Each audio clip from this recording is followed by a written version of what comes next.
आज हम डिस्कस कर जा रहे हैं एसएससी सीएचएस 2023 में पूछे गए क्वेश्चन को। देखिए हमारा ये फर्स्ट शिफ्ट का हमारा क्वेश्चन है। देखिए हमारा क्वेश्चन क्या कह रहा है कि एटमॉस्फेरिक रिवर, जो एटमॉस्फेरिक जो रिवर होती है, जो वायुमंडलीय जो नदियां होती हैं, आर लॉन्ग, यह लंबी, नैरो बैंड्स, एक ये क्या है, संकीर्ण पट्टियों के समान होती हैं, ऑफ मॉइस्चर मतलब नमी की, ठीक। और कहाँ पे, इन द एटमॉस्फेयर मतलब हमारे वातावरण में। और दैट एक्सटेंड, जो फैली हुई है कहाँ से, फ्रॉम द ट्रॉपिक मतलब उष्णकटिबंधीय क्षेत्रों से लेकर टू हायर आया है लेटीट्यूड, मतलब ये कह रहे हैं उच्च अक्षांशों तक, ठीक। इसका मतलब ये कह रहा है हमारा क्वेश्चन, वायुमंडलीय नदियां वायुमंडल में नमी की एक लंबी संकीर्ण पट्टियां हैं जो उष्णकटिबंधीय क्षेत्रों से उच्च अक्षांशों तक फैली हुई हैं, ठीक। अब इसमें हम एरर की बात करें तो ध्यान से देखिएगा, यहाँ एक वर्ड आपको मिलेगा दैट, ठीक। और दैट क्या है, यहाँ पे दैट है एक रिलेटिव प्रोनाउन जो कंजंक्शन की तरह काम कर रहा है। अब हमें जैसे पता है कि हु हो गया, हु, दैट या विच, जैसे इसमें दिख भी रहा है आपको, दैट हो गया, हु हो गया, विच हो गया।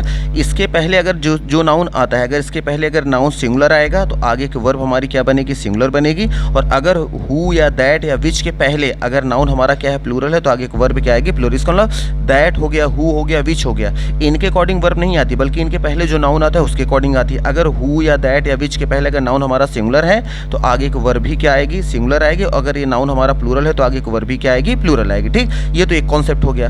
उसी तरह से अगर याद रखिएगा, अगर नाउन या प्रोनाउन, अगर दो ऑफ, देखिए जैसे बीच में आया ऑफ, जैसे अगर ऑफ से दो नाउन प्रोनाउन जुड़ते हैं तो याद रखिएगा ऑफ के पहले वाला जो होता है वो सब्जेक्ट माना जाता है, आगे के वर्ब ऑफ के पहले वाले के अकॉर्डिंग चलती है, ऑफ के बाद वाले के अकॉर्डिंग नहीं। इसका मतलब जब ऑफ से दो नाउन प्रोनाउन आपस में जुड़ेंगे तो आगे जो दैट के पहले, दैट, हु या विच के पहले अगर दो नाउन प्रोनाउन ऑफ से जुड़ेंगे तो हमेशा याद रखिएगा सब्जेक्ट माना जाएगा पहले वाला, और पहले वाले के अकॉर्डिंग ही आगे के वर्ब जो आएगी वो आएगी। अब अगर इसमें क्वेश्चन में देखेंगे, देखिए यहाँ आया है हमारे पास दैट आया है। अब हमें पता है दैट के पहले जो सब्जेक्ट होगा उसके अकॉर्डिंग आगे की वर्ब यहाँ पे आएगी। लेकिन अगर ध्यान से देखेंगे तो यहाँ देखिए ऑफ आ गया, ऑफ से दो नाउन प्रोनाउन जुड़ रहे हैं, एक तरफ आया मॉइस्चर और एक तरफ आया नैरो बैंड्स। तो हमें पता है ऑफ से जब दो नाउन प्रोनाउन जुड़ते हैं तो सब्जेक्ट हमेशा कौन माना जाता है, पहले वाला माना जाता है। तो इसका मतलब नैरो बैंड्स हमारा क्या माना जाएगा, ये माना जाएगा सब्जेक्ट। और ये जो नैरो बैंड्स है इसी के लिए यूज किया गया है, यहाँ दैट आया है। तो अब नैरो बैंड्स के अकॉर्डिंग आगे आएगी वर्ब। तो हमें पता है नैरो बैंड क्या है, ये हमारा प्लूरल नाउन है। और जब प्लूरल नाउन है तो हमें पता है कि प्रेजेंट इंडेफिनिट में जब सब्जेक्ट हमारा प्लूरल होता है तो वर्ब में एस ई एस लगाने की कोई ज़रूरत नहीं पड़ती। तो इस एस ई एस को यहाँ से हटा देंगे। जैसे आप एस ई एस यहाँ से हटाएंगे तो हमारा सेंटेंस राइट हो जाएगा, क्योंकि हमारा सब्जेक्ट जो था दैट के पहले वो प्लूरल है। और जब प्लूरल है तो आगे एक वर्ब फर्स्ट फॉर्म में आएगी, एस ई एस फॉर्म नहीं आएगी। दैट के पहले जब सब्जेक्ट हमारा सिंगुलर होता